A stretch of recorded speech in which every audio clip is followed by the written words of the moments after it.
4వ అధ్యాయము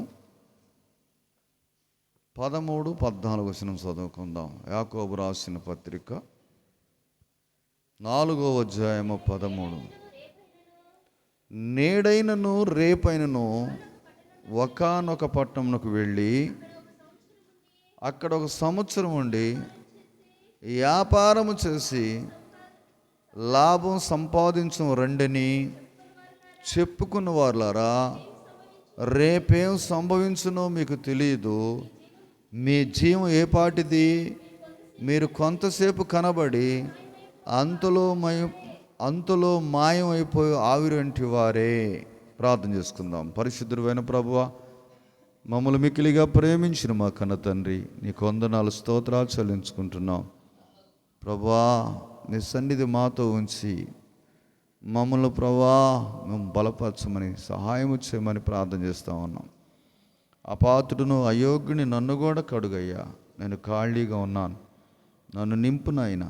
నీ మాటలు నీ బిడ్డలకు వివరించుటకు జ్ఞానం సరిపోదు.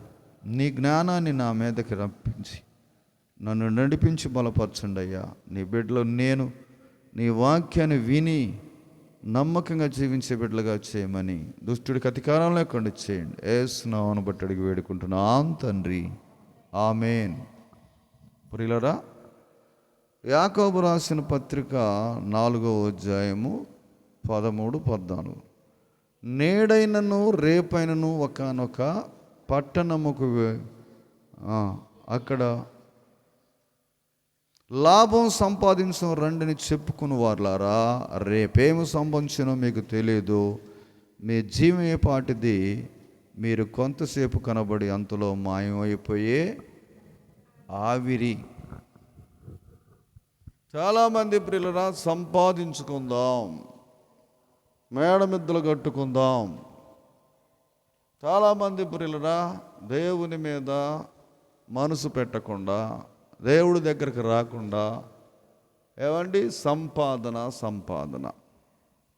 మనుషులు ఈనాడు ప్రియులరా సంపాదన కొరకు పరిగెత్తుతున్నారు, కానీ దేవుణ్ణి సంపాదించుకోవాలి. నేను దేవునితో ఉండాలి, దేవునికి నమ్మకంగా జీవించాలని ఎంతమంది మరి ప్రియులరా ఆశపడుతున్నారో నాకు తెలియదు.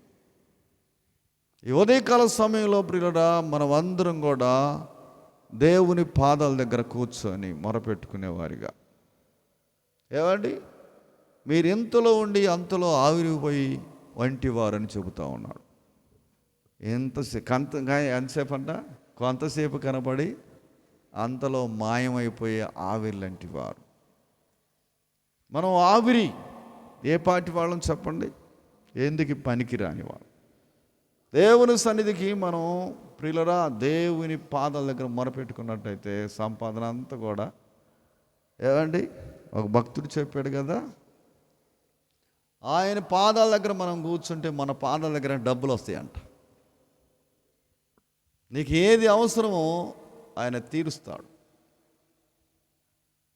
చాలామంది డబ్బు డబ్బు డబ్బు డబ్బు అని ప్రియులరా ఏమండి పరిగెత్తుతా ఉన్నారు. ఎక్కడికి పరిగెత్తుతావు? పరిగెత్తి మనుషులు ప్రియులరా ఈనాడు ఇష్టానుసారంగా బ్రతికి, ఇష్టానుసారంగా జీవించి, దేవుని సంపాదించుకుంటున్నావా? దేవునికి నమ్మకంగా ఉంటున్నావా? పరిశుద్ధమైన మాటలు విని పరిశుద్ధంగా జీవించాలి. అయ్యో ఇక నా సమయం అయిపోతా ఉన్నది, ఇక నేను ప్రభు పాదాల దగ్గర కూర్చోవాలి. ఏమంటే ముసలోళ్ళు వయసోళ్ళు అందరూ కూడా ప్రియులరా పరుగులు ఎత్తుతూ ఉన్నారు. ఏం సంపాదిస్తావయ్యా? ఏం సంపాదించావు? మనుషులు పరుగుతూ ఉన్నారు. ఏదో పట్టణానికి వెళ్ళిపోయి ఏదో సంపాదించుకుందాం అనుకున్నారంట.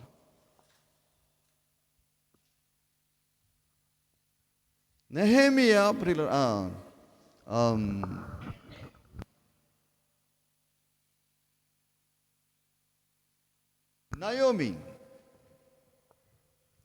నయోమి ఏదో సంపాదించుకుందామని వెళ్ళిపోయింది. బెత్లెహేము పట్టణం వదిలిపెట్టి ఏమండి వెళ్ళిపోయింది. ఏమైనా సంపాదించుకుందా? వచ్చేటప్పుడు పిల్లల కొడుకులను పోగొట్టుకుంది, భర్తను పోగొట్టుకుంది, చచ్చిపోయారు. ఏడుచుకుంటూ మరలా తన దేశానికి తిరిగి వచ్చింది. ఏం సంపాదిస్తావు? పుట్టినూరు పోగొట్టుకొని, ప్రార్థన పోగొట్టుకొని నువ్వు ఎక్కడికి పరిగెత్తినా కూడా ఏమీ లేదు.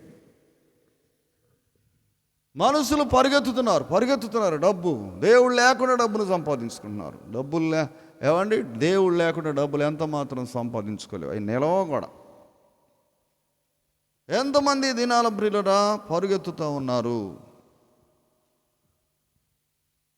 నీవు నేను ప్రియులరా పరిశుద్ధంగా బ్రతికినట్టయితే దేవుడు నిన్ను కాపాడుతాడు, నీ పిల్లలను కాపాడుతాడు, నీ భర్తను కాపాడుతాడు. ప్రార్థనకు వస్తున్నావా? నిజముగా ఆయన పాదాల దగ్గర కూర్చొని మనం మొరపెట్టుకున్నప్పుడు నీ కుటుంబాన్ని కడతాడు. కొంతమంది తల్లులకి అసలు పిల్లలు రాలేదు, భర్త కూడా రావట్లేదు ప్రార్థనకని. కొంతమందికి తెలియదండి అసలు ఇష్టానుసారమైన జీవితం. రాకపోతే అండి, దేవుని సన్నిధిలో మనం అందరం కనపడ్డప్పుడు ఆయన ఎంత సంతోషిస్తాడు. నీ హృదయాన్ని మార్చుకొని, నీ బ్రతుకును మార్చుకుంటే ఆ కుటుంబంలో తెగుళ్ళు వస్తాయా? ఆ కుటుంబం ఎంత ఆరోగ్యం ఉంటుందో, ఆ కుటుంబం ఎంత దీవెనకరంగా ఉంటుందో. ప్రియులరా, దేవుని సన్నిధికి వచ్చి మనం తగ్గించుకొని ఆయన పాదాలు పట్టుకున్నప్పుడు దేవుడు దీవిస్తాడు. నీవు సొంతగా ఏదో చేసినట్టయితే, నువ్వేదో కష్టపడ్డట్టుగా ఉన్నట్టయితే ఎంత మాత్రం దేవుడు లేకుండా అది నిలవదు. దేవుడు లేకుండా నీ కుటుంబంలో ఎంత సంపాదించినా నిలవదు, ఎడిపోద్దో కూడా తెలియదు.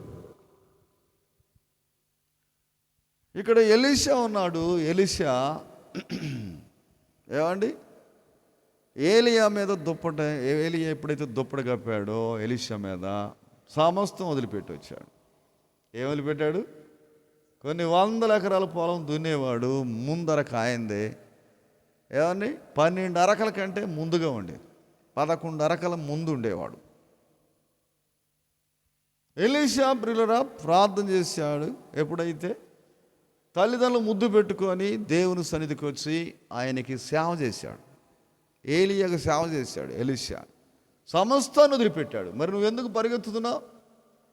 సమస్తాన్ని వదిలిపెట్టి ఎలీషా ఏలియా పాదాల దగ్గర ఎంతో నేర్చుకున్నాడు. దేవుని సన్నిధిలో నమ్మకంగా ఉన్నాడు.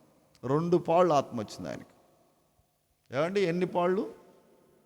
2 పాళ్ళు ఆత్మ వచ్చినప్పుడు ప్రియులరా, ఈ లోకంలో దేన్ని సంపాదించుకోవాలని అనిపేదిక. ఈ లోకం ఏదో ఎకారంగా కనపడుతుంది. లోకంలో ఉన్న వాళ్ళకి అందంగా రమ్యంగా కనపడుతూ ఉంటుంది. నేను అది కొనాలి, ఇది కొనాలి, అది చేయాలి, ఇది చేయాలి. ఏమండి, మనుషులు ఈనాడు ప్రియులరా శరీరాశ, నేత్రాశ, జీవడము. శరీరానికి ఏం కావాలో నేత్రానికి కనపడేది కావాలి. ఏమండి, జీవించడానికి జీవడమ్ము ఎంతైనా సంపాదించుకోవాలి. ఏమండి, నాడు మనుషులు ప్రియుల కోట్లు సంపాదించుకున్నారు, సోతనే చచ్చిపోతున్నారు. ఏమైనా తీసుకొని పోయిన వాళ్ళు ఉన్నారా? ఎలీషా సమస్తాన్ని వదిలిపెట్టి, తల్లిదండ్రులు వదిలిపెట్టి, భూములు వదిలిపెట్టి, బంధువులను వదిలిపెట్టి, సమస్తం వదిలిపెట్టి ఏలియా దగ్గరకు వచ్చి పరిచర్య చేసి ఎంతో నేర్చుకున్నాడు. అదే ఎలీషా దగ్గర గెహజీ ఉన్నాడు. గెహజీ నేర్చుకోకుండా డబ్బు కోసం వచ్చాడండి. నయమానికి ఎప్పుడైతే కుష్టి పోయిందో వాళ్ళు వచ్చారు. వచ్చిన తర్వాత ఎండిని వస్త్రాలను తీసుకుని వచ్చారు. ఆ ఎండి వస్త్రాలు తీసుకొచ్చిన తర్వాత ఏదైనా తీసుకుంటాడేమో అని చెప్పి ఎలీషా దగ్గరకు వచ్చిండు నయమాన్. అయ్యా, నా రోగం పోయింది, నా కుష్టి పోయింది, ఇదిగో ఏదన్నా తీసుకోండి అని చెప్పి బహుమానంగా ఇస్తే, అక్కర్లేదు, నీ వెంటనే తీసుకెళ్ళి. ఏమన్నాడు? నీ వెంటనే తీసుకెళ్ళని చెప్పి వద్దన్నాడు. గెహజీ అక్కడే ఉన్నాడు. గెహజీ ప్రియులరా దాన్ని ఆశించాడు. ఉచితంగా వస్తున్న దానికి మనుషులు పరిగెత్తుతూ ఉన్నారండి. సంపాదన. రోజు ప్రార్థనకి వెళ్ళకపోతే ఏమైంది? అరే ప్రార్థనకి వెళ్ళబట్టే పని పోయింది, ప్రార్థనకి వెళ్ళబట్టే ఈ పూట సంపాదించుకోలేకపోయిన మనుషులు ప్రియులరా ప్రార్థనకి ఏమండి సమయాన్ని ఇవ్వకుండా పనికి ఎక్కువగా సమయాన్ని ఇచ్చి ప్రార్థనకు రాకుండా నీ కుటుంబంలో ప్రియులరా ఎన్ని తెగుళ్ళు వస్తాయో తెలియదు. ఎన్ని రోగాలు వస్తాయో ప్రియులరా. చాలామంది అనుకున్నారు నేను సంపాదించుకున్నా. దేవుడు లేకుండా ఏం సంపాదించలేదు. దేవుడు ఉండాలి. దేవుడు ఉన్నప్పుడు సంపాదించుకో, వద్దంటలేదు ఆయన. పొత్తులు పండుకోమంటలేదు, ఏమండి సింపిరిగా ఉండమంటలేదు. కానీ దేవుని సన్నిధికి వచ్చి ఆయన ముందుగా సంపాదించుకొని ఇష్టం వచ్చినట్టు సంపాదించుకో. అంటే అడ్డంగా కాదు సుమా, న్యాయబద్ధంగా సంపాదించుకో, దేవునికి నమ్మకంగా జీవించు. అప్పుడు నీ కుటుంబం దీవెనకరంగా ఉంటుంది. ఈ గెహజీ ప్రియులరా దేవుని సన్నిధికి వచ్చి దేవునికి నమ్మకంగా ఉండవలసిన వాడు. 2 రాజుల గ్రంథము 5వ అధ్యాయము 2 రాజుల గ్రంథము 5వ అధ్యాయము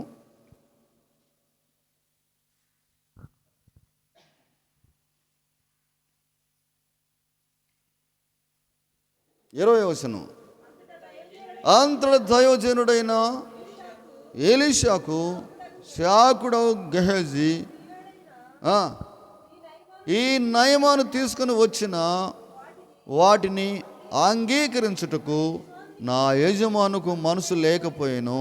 కానీ యెహోవా జీవంతోడు నేను పరిగెత్తుకొని పోయి అతన్ని కలుసుకొని అతని యొద్ద ఏదైనా తీసుకుందనుకునేను. ప్రియులరా, ఏదైనా తీసుకుందనుకు, ఉచితంగా వచ్చేది. పొరుగు అని సొమ్ము ఆశించొద్దు. ఏమండి, కష్టపడి నీ కష్టార్జితంతో సంపాదించుకుంటున్నావా? సేవటోడుస్తున్నావా? అడ్డంగా మనుషులు అదుపు లేదండి. ఆ నోటికి అదుపు లేదు. ఎంత ఏం చెబుతావో తెలియదు, ఏం మాట్లాడుతావో, ఎన్ని అబద్ధాలు ఆడుతావో తెలియదు. ఆ కుటుంబం ఎలాగా ఆశీర్వదించబడిద్దండి? న్యాయబద్ధంగా నువ్వు జీవించినట్టయితే ప్రియులరా, ఆ కుటుంబం దీవెనకరంగా అడ్డదిడ్డంగా సంపాదించుకునేవాడు, అన్యాయంగా సంపాదించుకునేవాళ్ళు ప్రియులరా వర్ధిల్లరు. ఇతను అడ్డంగా సంపాదించుకోవాలని నయమాను కుష్టిపోయిన తర్వాత ఆయన తీసుకొచ్చాడు బహుమానం. ఎలీషా సమస్తం వదిలిపెట్టి వచ్చి ఆయనకేదో బహుమానం ఇవ్వబోతే నాకు అక్కర్లేదయ్యా. ఆయన సమస్తం వదిలిపెట్టి వస్తే నువ్వేమిస్తావు ఆయనకి? వద్దు, నాకు దేవుడు కావాలని వచ్చాడు. ప్రియులరా, సమస్తాన్ని వదిలిపెట్టి దేవుడు కావాలని వచ్చాడు. ఎంతమంది చనిపోయిన వాళ్ళని బాగు చేశాడు ఎలీషా.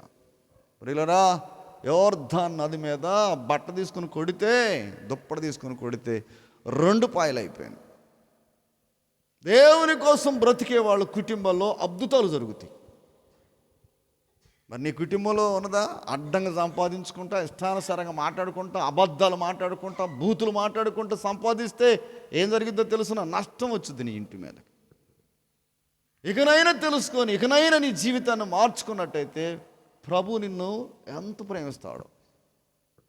ఆయన ప్రేమమయుడు. నమ్మకంగా జీవించినట్టయితే ఆయన ఎంతగా నీ కుటుంబాన్ని పోషిస్తాడండి.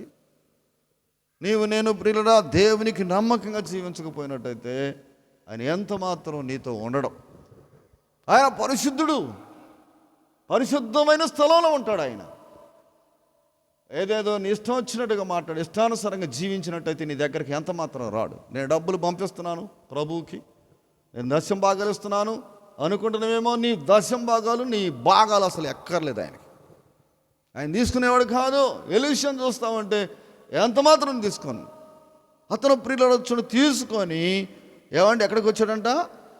24 మెట్లు దగ్గరకు వారు రాగానే వారి యొద్ద నుండి గెహజీ వాటిని తీసుకొని ఇంటిలో దాసి వారికి సెలవీగా వారు వెళ్ళిపోయి, అతడు లోపలికి పోయి తన యజమాను ముందర నిలవగా ఎలీషా వారిని చూచి, గెహజీ నీవెచ్చటుండి వచ్చితివని అడిగినందుకు వాడు, నీ దాసుడునైనా నేను ఎచ్చటికి పోలేదా నేను. ప్రియులరా చూడండి ఏమంటున్నాడు? ఎక్కడికి వెళ్ళావు, ఎక్కడికి వెళ్ళావు అన్నా కూడా మనుషులు ప్రియులు చూడండి. పిల్లల్ని అడగండి ఎక్కడికి వెళ్ళావురా అంటే ఏమంటాడు? నేను ఎక్కడికి వెళ్ళా. మనుషులు ఈనాడు అబద్ధం నేర్చుకున్నా. పలాని చోటకి వెళ్ళాను, పలాని పని చేస్తున్నాను, పలాని ఏమంటే బస్సుల్లో కానీ ఎక్కడికన్నా నిలబడి మాట్లాడుతుంటే కొంతమంది ఫోన్ వస్తుందండి. ఫోన్ వచ్చిన తర్వాత ఎక్కడున్నావురా అంటే వీడు అంటాడు విజయవాడలో ఉన్నాడు, నందిగంలో ఉన్నాడు, లేకపోతే ముప్పాడులో. ఎక్కడుండంట? ఇన్ని అబద్ధాలండి మనుషులు ఏం నేర్చుకుంటున్నారు చెప్పండి? దేవుని సన్నిధికి వస్తున్నావు, అబద్ధాలు నీ నోటికి రాకూడదు, నీ నోరు ముయ్యబడిద్దనందు ఒక వాక్యంలో. అబద్ధాలు ఆడి నోరు ముయ్యబడిద్దంట. ఎన్ని మార్లు అబద్ధం ఆడతావు? దేవుని సన్నిధికి వస్తున్నావు, దేవునికి నమ్మకంగా ఉండకుండా తగ్గించుకోకుండా అబద్ధాలు ఆడుతున్నావా? నేనెక్కడికి వెళ్ళానయ్యా, నీ ముందరే ఉన్నాను కదని చెబుతా ఉన్నాడు. నా మనసు నీతో కూడా రాలేదా అంటున్నాడు ఆయన. నా మనసు నీతో కూడా రాలేదా? ఏమండి నయమాను తీసుకొచ్చిన అవన్నీ కూడా తీసుకొచ్చుకొని ఇంట్లో పెట్టుకొని ఆయన ముందు నిలబడితే ఆయన అంటున్నాడు కదా, అంతటి ఎలీషా వానితో ఆ మనుషుడు తన రథం దిగి నిన్నెదుర్కొని తిరిగి వచ్చినప్పుడు నా మనసు నీతో కూడా రాలేదా? ద్రవ్యమును, వస్త్రములను, ఓలివ చెట్ల తోటలను, ద్రాక్ష తోటలను, గొర్రెలను, ఎడ్లను, దాసులను సంపాదించుకున్నట్టుకు ఇది సమయమా? ప్రియులరా, ఇది సమయమా? ఎప్పుడు? యేసు ప్రభు రాకమునిపే ఆయన సువర్ణ అక్షరాలు ఆయన జీవ గ్రంథంలో విలిఖితములైనవి. ఎప్పుడు? యేసు ప్రభు పుట్టక మునిపే చెప్పాడు, గెహజీతో చెప్పాడు, ఓలివ తోటలో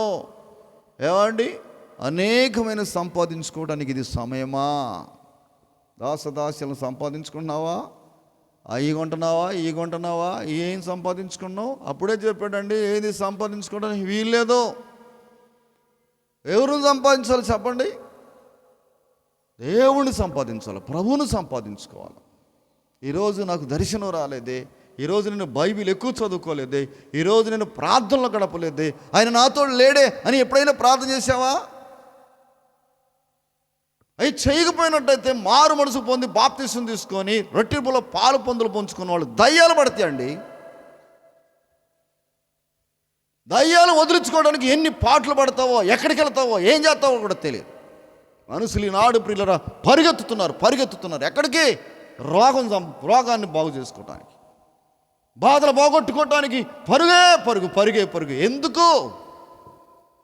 ఆ దేవుని మందిరంలో ఉండి ప్రార్థన చేసినట్టయితే, మొదటి ఆత్మతో నువ్వు ఉన్నట్టయితే ప్రియులరా, ఏ జబ్బులు నీకు సంభవించవో, ఏ తెగులు నీ గుడారానికి సమీపించదన్నది వాక్యంలో. మనుషులు పరిగెత్తుతున్నారు. దేనికంటే పరుగు? అడ్డమైన పనులు చేయటం, ఇష్టానుసారంగా మాట్లాడటం, ఇష్టానుసారంగా జీవించి దయ్యాలు పట్టుకొని దాన్ని పోగొట్టుకోవటానికి ఇన్ని తిప్పలు పడుతున్నారు మనుషులు. ప్రియులరా, దేవుని సన్నిధిలో మనం ఎంతో తగ్గించుకుందాం. అయ్యో, నీ పాదాలు పట్టుకుంటాను ప్రభువా, నన్ను క్షమించయ్యా, నీతో జీవిస్తాను ప్రభువా. నేనేం సంపాదించుకుంటాను ఈ లోకంలో? ఏదన్నా ఉన్నదా సంపాదించుకోవడానికి? మనుషులు ప్రియులరా బీపీలు, షుగర్లు వచ్చి తినలేకపోతావు అన్నాడు. నువ్వు ఏది సంపాదించినా నువ్వు తినలేవు. పిల్లలు చూస్తుంటే పిల్లలకు కూడా షుగర్ వచ్చేస్తావు అన్నది. ఏంటో ప్రియులరా, ఎందుకు నువ్వు సంపాదించు? న్యాయబద్ధంగా బ్రతుకు, న్యాయంగా కొన్నాళ్ళు ప్రియులరా దేవుని కోసం బ్రతికితే ఆయన రాజ్యాన్ని సంపాదించుకుంటాం. గెహజీ ప్రియులరా చూడండి, దేవుని సేవకుడి దగ్గరే ఉన్నాడు కానీ ఏమి నేర్చుకోలేవు. కొంతమంది సేవకుడి దగ్గరే ఉంటారు కానీ వాళ్ళు ఏమి నేర్చుకోరండి. ఎంతకాలం మందిరానికి వచ్చినా కూడా వాళ్ళకి ఏమి పట్టదు, నాకేమి పట్టదన్నట్టుగా ఉంటారండి. వెళ్దాంలే మందిరానికి. ఎంత నిర్లక్ష్యం స్వభావమో. దేవుడంటే వణుకో, దేవునికి నమ్మకంగా జీవించు, దేవుని పాదాలు పట్టుకో.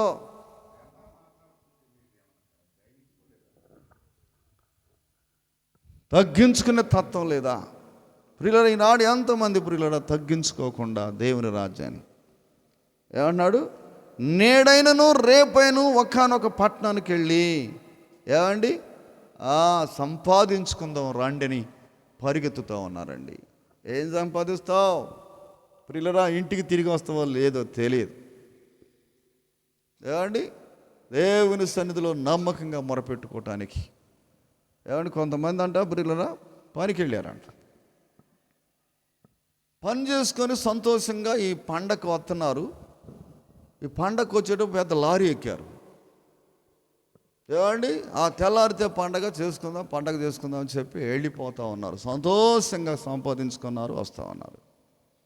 అనస్వెట్టుగా ఫ్రీలర్ చూడండి, ఆ లారీ వాళ్తామాట. ఎంతమంది చనిపోయారు. అయ్యో అయ్యో అయ్యో అయ్యో, నెత్తి నోరు కొట్టుకుంటున్నారు. చనిపోయిన శవాలు, కాళ్ళు ఇరిగిన వాళ్ళు, చేతులు ఇరిగిన వాళ్ళు. ఏమండి, పరిగెత్తుతా ఉన్నావు. దేనికోసం పరిగెత్తుతున్నావు సహోదరుడా? కుటుంబాన్ని మార్చుకోవడానికి పరిగెత్తుతున్నావా? బిడ్డలు మార్చుకోవడానికి పరిగెత్తుతున్నావా? ప్రభు దగ్గరికి పరిగెత్తు. ఏం సంపాదించుకున్నావు? ఎలా సంపాదించుకున్నావు? అడ్డంగా సంపాదించుకున్నావు మనసు.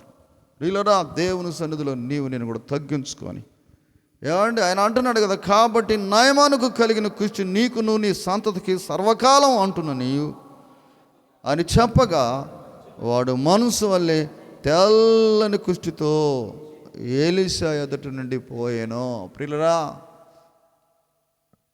నయమానుకు పోయిన కుష్టి గెహేజీకి వచ్చేసిందండి. ఆ కుష్టి ప్రియులరా ఎంత నష్టమో. ఏం సంపాదించుకున్నావు? దేవుని సంపాదించుకున్నావా?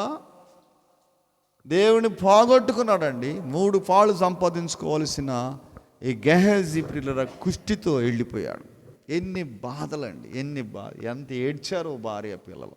అయ్యా ఏందయ్యా, ప్రార్థనకి వెళ్ళి ఈ సంపాదించుకున్నవి ఏందయ్యా? నిజమైన దైవజనుడి దగ్గరికి వెళ్ళి ఈ సంపాదించుకుని భార్య ఏడ్చిందేమో, పిల్లలు ఏడ్చారేమో ప్రియులరా. ఏమండి, రేపు దాన్ని వస్తే మనం ఏం తట్టుకుంటాం చెప్పు? ఏమండి, ఒక 1000 రూపాయలు ఉన్నాయా, లేకపోతే 2000 ఉన్నాయా ఇంట్లో? మనుషులు ప్రియులరా ఒట్టి చేతులతో ఉన్నాయి. ఏదో సంపాదించుకున్నారు అనుకుంటున్నారు, కానీ ఒట్టి చేతులతో ఉన్నాయి. ఏదన్నా వచ్చిందంటే ఏమండి, బరబర రాసి పడేస్తారు డాక్టర్ గారు. దాన్ని చూపించుకోవడానికి వాళ్ళు కాళ్ళు పట్టుకొని వీళ్ళు కాళ్ళు పట్టుకొని, ఏం సంపాదించావు? బ్రతికినంతకాలం ఏం సంపాదించావు? ఒకానొక దినమును ఏమండి సంపాదించుకుందామని పట్టణానికి వెళ్తా ఉన్నారు మనుషులు. మత్తయి సువార్త 16వ అధ్యాయము 26వ వచనం చదువుకుందాం. ఒక మనుషుడు లోకమంతా సంపాదించుకొని తన ప్రాణం పోగొట్టుకొని అతనికి ఏం ప్రయోజనమో? చూడండి, ఇక్కడ అంటున్నాడు కదా, ఒక మనుషుడు లోకమంతా సంపాదించుకొని తన ప్రాణం పోగొట్టుకొని తనకేం ప్రయోజనం? ప్రియులరా, మనుషులు అంతా సంపాదించుకోవాలనుకుంటున్నారు, కానీ తన ప్రాణాన్ని పోగొట్టుకునేవాడు. ఒక ఆయన అన్నాడంట, సంపాదించుకోవాలనుకుంటుంటే, అబ్బాయి నువ్వు పొలం కావాలా? అవునయ్యా, పరిగెత్తు, ఎంత లెక్కైనా పరిగెత్తు పరిగెత్తు పరిగెత్తు పరిగెత్తు. ఏమండి, నువ్వు ఎంత లెక్క పరిగెత్తితే అంత పొలం ఇస్తానని చెప్పారంట. ఏమండి, సహోదరుడు పరిగెత్తుతా ఉన్నాడు. ఆగబోయేసరికి ఏంటి, అక్కడికేనా నీకు? లేదు పరిగెత్తుతా ఉన్నాడు. కొంత దూరం వెళ్ళిన తర్వాత వెంటనే గుండెల్లో హార్ట్ అటాక్ వచ్చి చచ్చిపోయాడు. ఏమండి, అక్కడ సర్వలోకాన్ని సంపాదించుకునేవాడు ప్రాణం పోగొట్టుకుంటూ వాడికి ఏం ప్రయోజనమో? మనుషులు ప్రియులరా అన్నీ సంపాదించుకున్నారు. ఏమండి, డిగ్రీలు, వాదాలు, పేరు ప్రఖ్యాతులు, సమస్తాన్ని సంపాదించుకొని దేవుణ్ణి సంపాదించుకోకుండా చనిపోతే నీకేం ప్రయోజనం? మనుషులు ప్రియులరా దేవుని సన్నిధికి వచ్చి తగ్గించుకునే తత్వం ఉన్నదా? ఈనాడు ఎంతమంది ప్రియులరా తగ్గించుకోకుండా, దేవుని రాజ్యాన్ని కట్టుకోకుండా, దేవునికి నమ్మకంగా ఉండకుండా నీ ఇష్టం వచ్చినట్టుగా జీవిస్తున్నావు. నాకు తెలియదు ప్రియులరా, ఏం సంపాదిస్తున్నావు? మనుషులు ప్రియులరా ఏమండి, దేవుడు లేకుండా ఏదో సంపాదించుకోవాలని తపన పడుతున్నారు, ఆరాట పడుతున్నారు, కానీ ఏమి సంపాదించుకోలేవు. దేవుడు లేకుండా ఏది సంపాదించుకోలేవు ప్రియులరా. మనుషులు పరిగెత్తుతా ఉన్నారు. ఏమండి, ఆయన అంటున్నాడు కదా, ఒక మనుషుడు తన ప్రాణాన్ని ప్రతిగా ఏమి ఇవ్వగలడు? ప్రియులరా చూడండి, దేవుని సన్నిధిలో నీవు నేను తగ్గించుకొని దేవునికి నమ్మకంగా మనం జీవించి, ఏమండి మనం సంపాదించుకుని వెళ్ళటానికి, ప్రభువా నాకు ఆరోగ్యాన్ని ఇవ్వయ్యా, శక్తిని ఇవ్వయ్యా, నేను పొలానికి వెళుతున్నాను, లేకపోతే ఉద్యోగానికి వెళుతున్నాను, లేకపోతే వ్యాపారానికి వెళుతున్నాను, మంచి బుద్ధి నాకు ఇవ్వు, మంచి జ్ఞానాన్ని ఇవ్వు. ఏమండి నేను కోరుకొని ప్రార్థన చేసుకుని వెళుతున్నావా, దేవుడు నీకు తోడు ఉంటాడు, దేవుడు నీకు తోడుగా ఉంటాడండి. ఆదికాండము 11వ అధ్యాయము, ఆదికాండము 11వ అధ్యాయము 4వ వచనం చదువుకుందాం. 11వ అధ్యాయము 4వ వచనం. మరియు వారు మనము భూమి అంతటా చెదిరిపోకుండా ఒక పట్టణమును ఆకాశమునట్టు శిఖరము గల ఒక గోపురం కట్టుకొని పేరు సంపాదించుకుందాము రండని మాట్లాడుకునగా. ప్రియులారా చూడండి, దేవుడు ఆలకించాడు. అక్కడ ఉన్న వాళ్ళందరూ కూడా అనుకున్నారంట, ఆకాశం అంతా ఎంత పట్టణం అంట, ఆ పట్టణంలో వాళ్ళందరూ కూడా అంట ఆకాశం అంతా ఒక గోపురాన్ని కడదాం రండి అని పిలుచుకున్నారంట. ఏమండి, ఒక గోపురాన్ని కట్టడానికి ప్రియులరా, ఆకాశ శిఖరానికి, ఆకాశం అంటుకోవటానికి కట్టుకుందా రాండి అని చెప్పి ఒకళ్ళనొకళ్ళు పిలుచుకుంటా ఉన్నారు. ఏమండి, మనుషులు దేవుని ఆకాశం కంట అక్కడికి అది కట్టడానికి సిద్ధపడతా ఉన్నారు. ఆయన విన్నాడు, ఆ మాట విని అంటున్నాడు కదా,